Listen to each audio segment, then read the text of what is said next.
연인 사이의 교제 폭력은 사랑 싸움이 아닌 엄연한 범죄입니다. 최근엔 지속된 폭행이 살인과 같은 강력 범죄로 이어지는 경우도 많은데요. 교제 폭력 막을 방법은 없는지 한번 따져보겠습니다. 김자민 기자, 지난달에도 교제 폭력에 시달린 피해자가 숨지는 사건이 있었죠. 네, 경남 거제에서 발생한 사건인데 피해자 여성은 열흘간 병원에 입원해 있다가 끝내 숨졌습니다. 두 사람은 3년간 교제했고 그 사이 11번의 교제폭력 신고가 있었지만 가해자의 지속된 폭행을 막지 못했습니다. 지난 3월 경기도 화성에선 평소 폭행을 일삼던 남성이 여자친구를 살해하고 피해자의 어머니까지 다치게 한 일이 있었습니다. 자, 이건 뉴스에 보도된 거잖아요. 이건 말고도 실제 폭력 사건은 더 많은 걸로 보이는데요. 네, 이 교제폭력 신고는 4년 새 53%나 늘었고요. 검거된 피의자는 같은 기간 41% 늘어 지난해에는 14,000명에 가까웠습니다. 하루 평균 38명이 교제폭력으로 검거된 겁니다. 교제폭력의 특징이 지속적이고 반복적으로 행해진다는 건데 이 피해자를 가해자로부터 분리하는 그런 방법은 없습니까?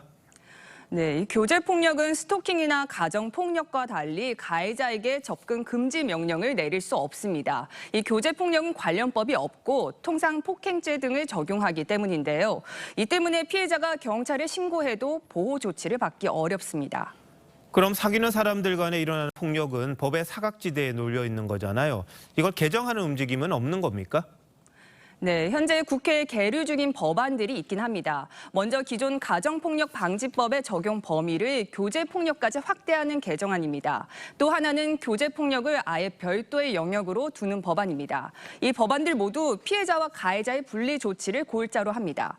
그런데 교제 관계의 범위가 법적으로 불명확하다는 이유로 처리가 안 되고 있습니다. 이 교제 여부에 대해 당사자 간 주장이 엇갈릴 수 있고 단순 친구일 가능성도 배제할 수 없다는 겁니다.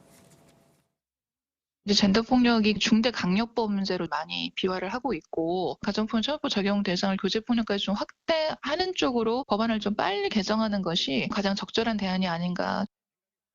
해외의 경우는 어떻습니까? 교제 폭력에 대한 법이 있습니까?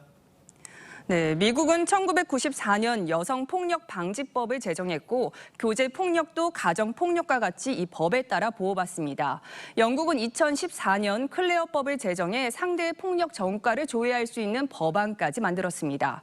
일본은 2013년 배우자 폭력의 범위를 동거 관계로까지 확대했습니다.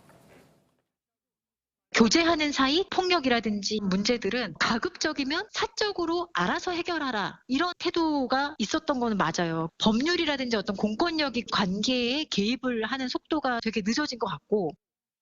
교제 폭력이 이젠 더 이상 개인의 문제가 아니라 사회적 문제잖아요. 법에 공백이 있다면 빨리 메꿔야 피해자를 보호할 수 있을 게 아닌가 싶네요. 김자민 기자, 잘 들었습니다.